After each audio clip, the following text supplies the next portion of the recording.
On today's show, we break down Matthew Schaefer's return to a top 3 caliber form, as well as 4 other top performers in the prospect world of the past week.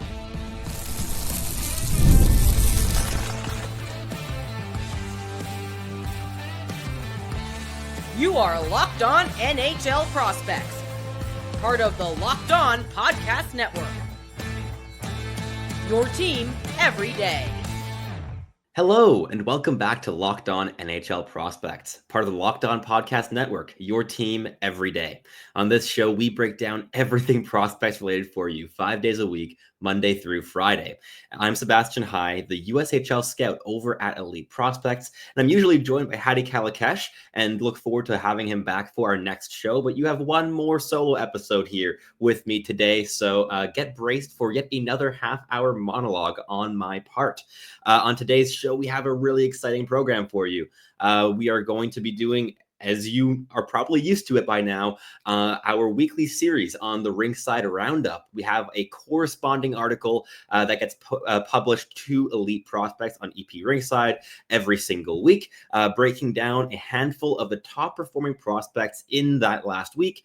And me and Hadi write these alternatingly. So I wrote this week's one, so I'm pretty well versed on these players and can easily do a solo show on them, following, well, an entire 1,500 word write-up on these guys and their performances. And those will be Matthew Schaefer, Luca Pinelli, Simon Edvinsson, Andrew Cristall, and Jacob Fowler. Some really fun prospects here, including a big draft-eligible name in Matthew Schaefer. But before we jump into the show today's episode is brought to you by FanDuel. Make every moment more. Right now, new customers get $150 in bonus bets with any winning $5 bet.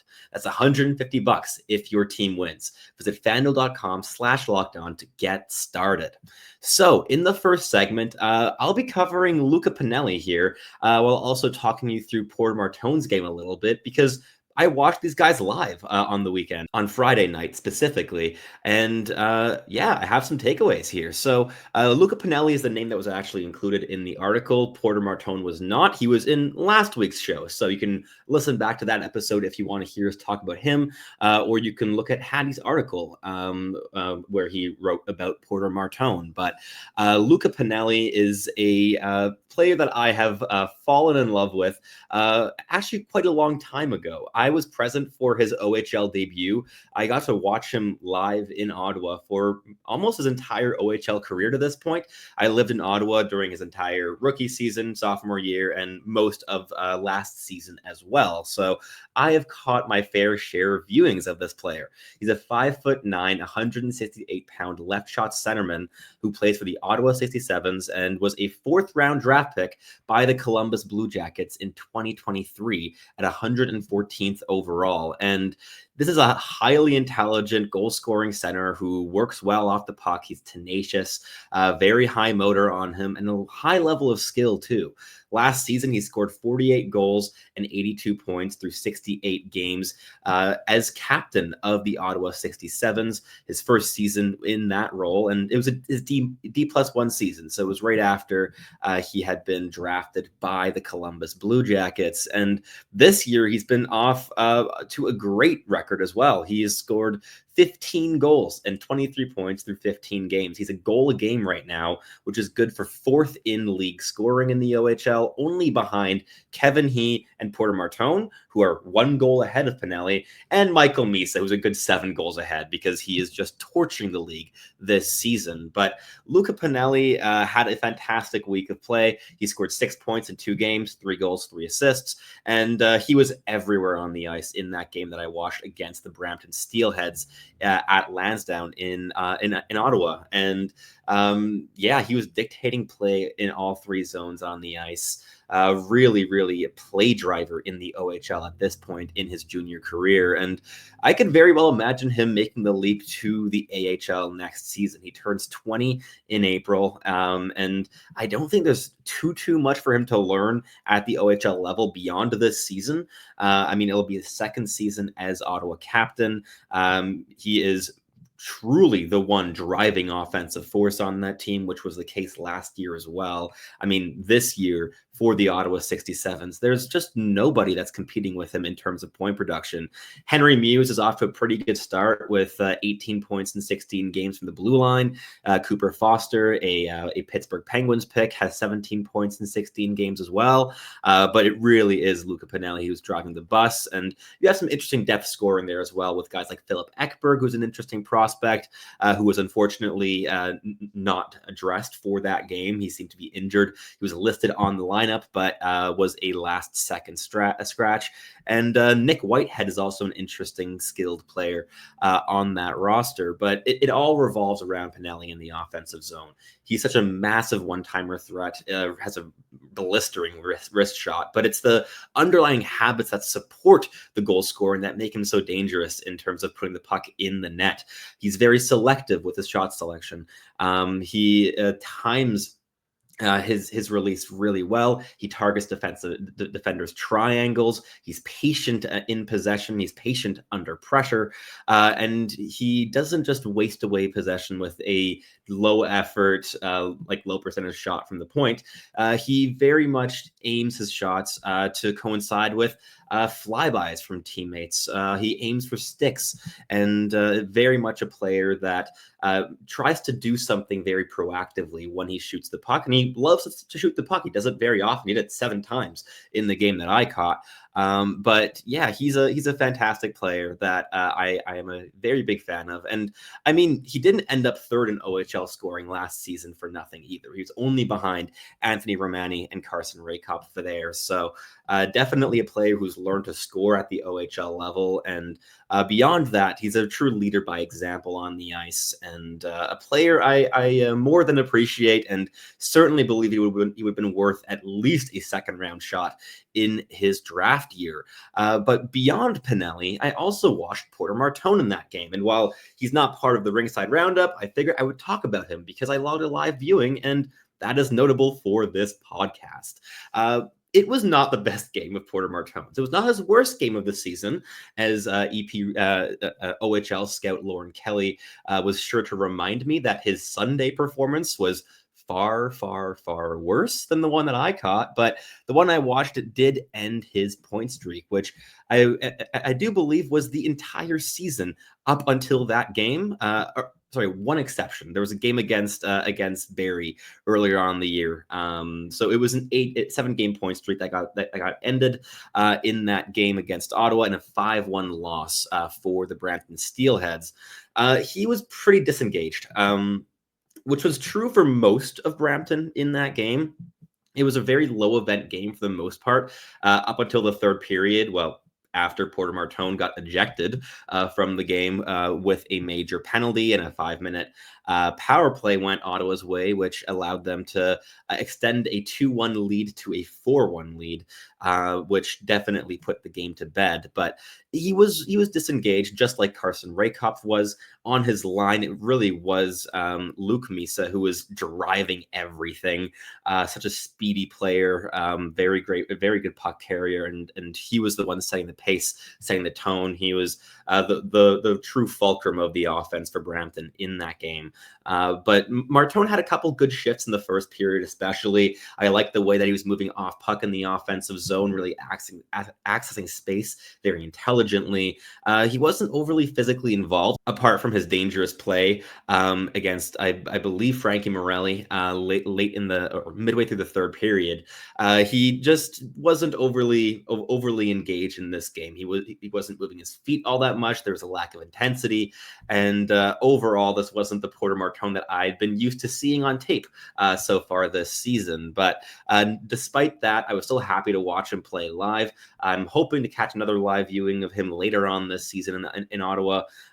Because I don't want to leave it just at this one, considering that he was pretty invisible on the ice for the most part in this game. But that's not a case for him to fall down rankings, as I've seen a couple people say online.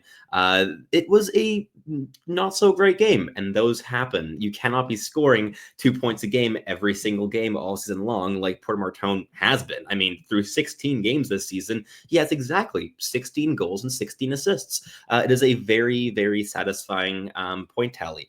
I still think it was fun to watch him play. There's certainly still some flashes of high-end skill, but they were very much limited to just that. They were flashes. They weren't overly dangerous offensively, and there was a lack of cohesion as well on his line. I felt like Luke Misa connected well with both Raykopf and Martone, but the synergy between Martone and Raykopf just wasn't here in this one like I'd seen in previous viewings this season. That said, it was unfortunately a forgettable performance for Martone, barring that ejection late in the third. But yeah, that wraps things up for this first segment. In the next one, we'll be breaking down the games of two very interesting left shot defenders. One is a 2025 draft eligible Matthew Schaefer, and the other is Simon Edvinsson, who's been playing some fantastic minutes in the NHL as a really, really good pairing mate for Moritz Seider on Detroit's top pairing. But before we jump into that, a quick word from our sponsors here at Locked On NHL Prospects. The World Series, the Super Bowl, the Olympics. The world's top athletes get to play in these top-level sporting events thanks to one thing: teamwork. And teamwork can also protect your financial legacy and your family's future. SelectQuote's licensed insurance agents are the perfect teammates when shopping for customized, affordable life insurance. They can find you the right policy to keep your financial legacy safely in your family's end zone. Other life insurance brokers offer impersonal, one-size-fits-all policies that may cost you more and cover you less, while SelectQuote's licensed insurance agents work for you to tailor a life insurance policy for your individual needs in as little as 15 minutes. Get the right life insurance policy for you for less at selectquote.com/lockedonnhl. Go to selectquote.com/lockedonnhl today to get started. SelectQuote. They shop, you save. Get ready to tackle the NFL action with FanDuel, America's #1 sportsbook. Because right now, new customers can bet $5 and get $150 in bonus bets if you win. The FanDuel Sportsbook app gives you everything you need all in one place to bet on the NFL. So when you get a hunch in the middle of a game, you can check out the latest stats, view live play-by-play, and so much more on the exact same page where you place your bets. Whether you want to take those swings on American football or European football, the Champions League is in full swing. The choice really is yours. Or maybe you're not a football fan in any capacity and prefer tennis or golf. Or if I'm hedging my bets here and you listen to this podcast, perhaps hockey is your sport of choice. Whatever it may be, FanDuel has something to offer any kind of sports fan. Just visit FanDuel.com to join today. You'll get started with $150 in bonus bets if you win your first $5 bet. That is at FanDuel.com. Never waste a hunch and make every moment more with FanDuel, an official sportsbook partner of the NFL. Alrighty, let's keep this episode rolling here in the second segment by starting off with Matthew Schaefer, a very exciting prospect in the 2025 draft class, a 6'2", 183-pound left shot defender who is one of the youngest players eligible for the draft. He's just 10 days off from the cutoff for being a 2026 NHL draft eligible, and there's so much to like in this player's toolkit, and he delivered some fantastic performances in this past week, especially his game against the Niagara Ice Dogs, where he logged 2 goals and 2 assists for a 4-point night and was just everywhere in all 3 zones and on both sides of the puck in that game. It was a 9-3 victory for the Erie Otters, and he was the one leading the charge truly in that game, which was just wonderful to see, because this is a player who had a dominant, like truly dominant Hlinka Gretzky tournament for Team Canada. He was the team's captain, and he looked primed to almost push for a #1 overall selection, or at least be in that mix, in that conversation with players like Michael Misa and Porter Martone, and of course James Higgins.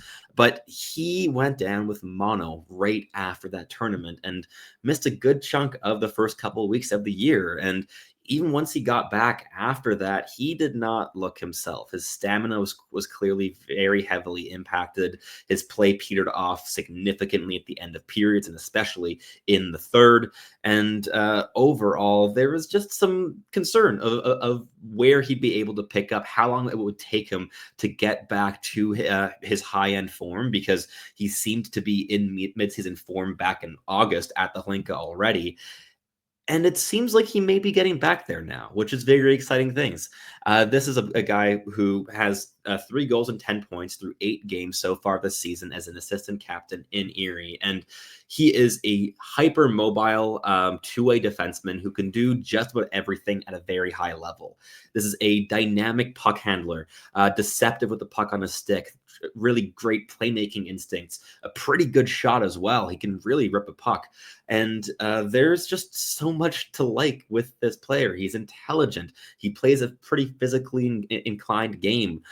He is a suffocating rush defender, constantly shepherding play towards the boards and using his stick really nicely. He layers stick and body contact well. He's a stick-first defender, doesn't take himself out of plays, and also is able to deceive oncoming rushers with his aggression. Sometimes he layers in delays when he closes his gaps to confuse and disorient oncoming attackers, and overall is a really refined and nuanced player with high-end upside. This is certainly a defenseman with top pairing potential. Last draft we had a bunch of fantastic defensive prospects. No one quite as good as Matthew Schaefer, though. Matthew Schaefer can bring so many different things to the ice, and is able to do that with elite level skating, elite level puck moving ability, elite level defensive instincts. There's not much to really nitpick or critique in his game, and he's been just great so far in the past week, especially on his recovery from mono. And I'm very excited to see how he continues to progress throughout this season. Of course, with something like mono, he's not necessarily just going to be fully recovered by now, right? Like give him a couple more weeks, maybe a month or two still, before he's really back in full form. But if that game against Niagara was anything to go off of, he's certainly getting closer to his peak performance at this point, and may very well once again make a push for a top 3, top 2, and maybe even top 1 ranking come year's end. This is a fantastic season to be a scout. It's so wide open at the top end of the class with Higgins and Misa and Schaefer and Martone and Roger McQueen once he's back from injury as well. There's a lot of talent and a lot of different players that have arguments at first overall. And please leave a comment down below. Who would your current first overall pick be? If your team got that first overall slot, who would you want? Because I don't even know who I'd pick at this point. I'd probably lean Michael Misa, but even that, I don't know. James Higgins is fantastic. Matthew Schaefer's great. It probably is a 2-horse race between Higgins and Misa for me at the moment, but a lot of these players are in the same tier. That being said, let's move on over to Simon Edvinsson, who's been playing some fantastic hockey for the Detroit Red Wings, who must be elated to have yet another fantastic Swedish player in their lineup. There seems to be a trend with this organization and their Swedes, like we have not noticed that through their drafting trends in not even so recent years, in the past couple decades. But Simon Edvinsson, the 6'6", 216-pound, smooth skating left shot defenseman, was a pretty contentious prospect in his draft year. The physical tools have always been fantastic. He's always been a really good skater. That mobility and physicality, the defensive instincts have been pretty solid. It's always been the on-puck decision-making that has left a lot of scouts with some questions left unanswered, but that seems to be changing this season.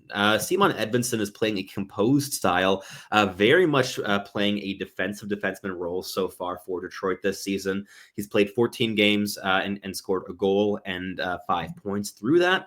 And he's going to stick in the NHL this time. This isn't going to be like the stints he played in the last 2 seasons. He played 9 games in 22-23, and he played 16 games last season. He's at 14 games, and I think he's going to well exceed his cumulative NHL game total to this point this year. And he's been put on a pairing with Moritz Seider and just looked great while doing so. He's been a real stabilizing force for Mo Seider, who has been asked to do everything for Detroit at both ends of the ice over the past couple years. And while playing with Edvinsson, it really frees Seider up to go on his offensive incursions, activate very liberally, take risks with the puck on his stick, because Simon Edvinsson and his massive reach and high-end skating are there to back him up. In the offensive zone on the cycle, Simon Edvinsson almost exclusively has just been staying patrolling the blue line. He's not been activating all that much.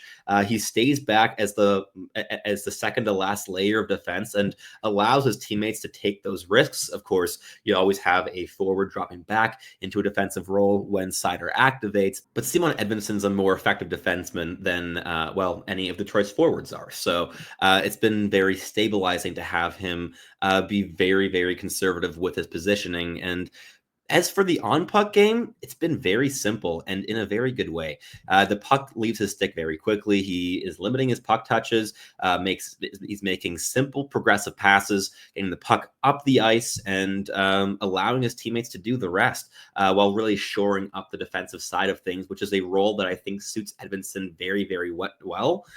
This is still a player who has scored 27 and 30 points in the OHL in the last couple seasons, and that in 52 and 54 games respectively. So there definitely is some offense in this player, but in terms of the NHL upside was going to bring to you night in, night out, what makes him so valuable in a top four role, it is that defensive quality. And if you're able to add to that some more composure on puck like he's been showing this season, Detroit Red Wings fans, you might have a pretty special player on your hands here who can very much solidify a top four long term and could even be the ideal partner for a player like Axel Sandin Pellikka down the road if the pairing between him and Mo Seider isn't the one that sticks in the end. But that wraps things up here for our second segment. In the final one, we'll be breaking down the games of Andrew Cristall, who just continues to dominate the WHL, as well as Jacob Fowler, who has a .950 save percentage so far this season for the Boston College Eagles in the NCAA. But before we jump into that, a quick message from our sponsors. PrizePicks is the best place to get real money sports action. With over 10 million members and billions of dollars in awarded winnings, PrizePicks has made daily fantasy sports accessible to all. You just have to pick more or less on two players for a shot to win up to 100 times your cash. Run your game all season long with PrizePicks. PrizePicks is the only real money daily fantasy platform with an injury insurance policy so that your lineups stay in play even if one of your players goes down injured. If your player leaves in the first half and doesn't return, PrizePicks keeps your lineup live. PrizePicks also offers weekly promotions that can lead to big payouts like Taco Tuesday. Each Tuesday, PrizePicks discounts select player projections up to 25% to provide even more value for your lineups. You think Connor McDavid will get more than 0.5 goals next week? Austin Matthews even more than that? Cook up hot takes with your friends and win real money this hockey season when you and your crew run your game on PrizePicks. Download the app today and use code LOCKEDONNHL to get $50 instantly after you play your first $5 lineup. PrizePicks, run your game. We are driven by the search for better, but when it comes to hiring, the best way to search for your candidate isn't to search at all. It is to match with Indeed. If you need to hire, you need Indeed. Indeed is your matching and hiring platform with over 350 million global monthly visitors, according to Indeed data, and a matching engine that helps you find quality candidates fast. Ditch the busy work. Use Indeed for scheduling, screening, and messaging so you can connect with your candidates faster. And Indeed doesn't just help you hire faster. 93% of employers agree that Indeed delivers the highest quality matches compared to other job sites, according to a recent Indeed survey. Leveraging over 140 million qualifications and preferences every day, Indeed's matching engine is constantly learning from your preferences so that the more that you use Indeed, the better it gets. Join more than 3.5 million businesses worldwide that use Indeed to hire great talent fast. And listeners of this show will get a $75 sponsored job credit to get your jobs more visibility at indeed.com/lockedon. Just go to indeed.com/lockedon right now and support our show by saying that you heard about Indeed on this podcast. Indeed.com/lockedon. Terms and conditions apply. Need to hire? You need Indeed. Alrighty, let's wrap things up here in the final segment of the show.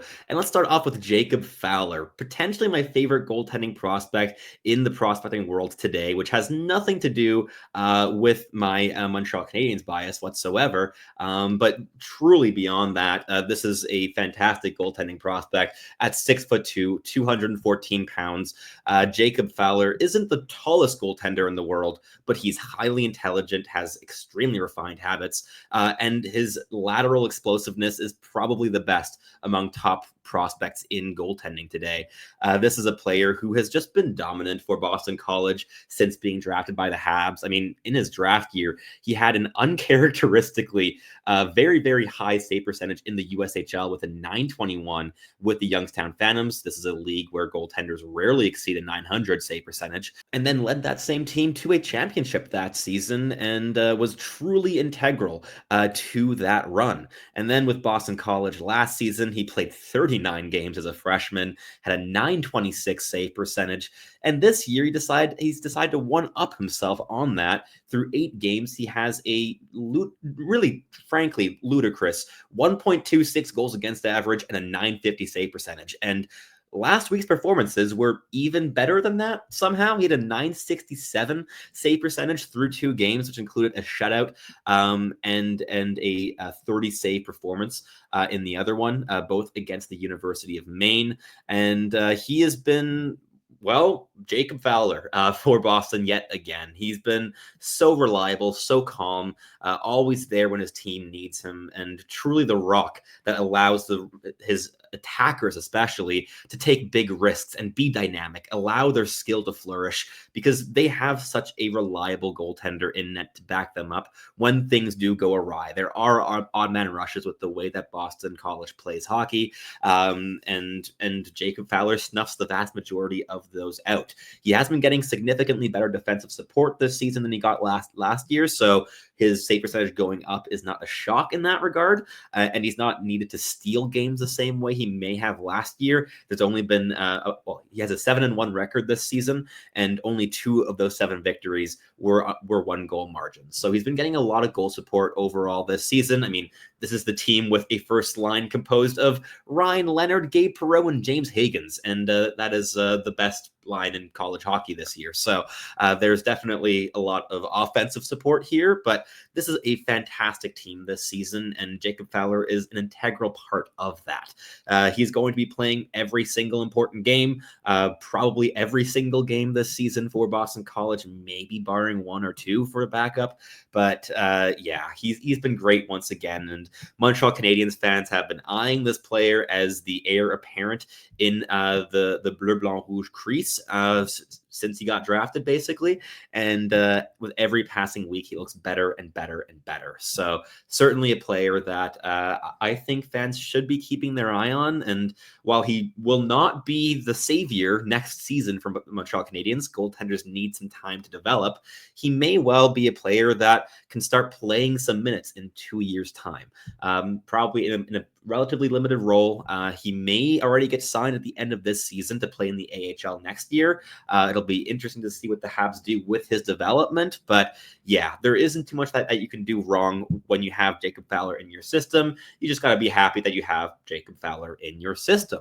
Now, finally, we have Andrew Cristall of the Washington Capitals, a player that never should have fallen on to day 2 of the draft, but who did, because not very big, not very great skater, not very strong. And that is a combination that torpedoes a lot of players, as we have certainly talked about a decent amount on this podcast. But he isn't all that small anymore. He's now listed at 5'10" and 183 pounds as a left winger. And he certainly isn't a player that engages all that much physically. He can still struggle playing through contact, but he's gotten better at initiating contact, winning some board battles. He's improved his leverage mechanics.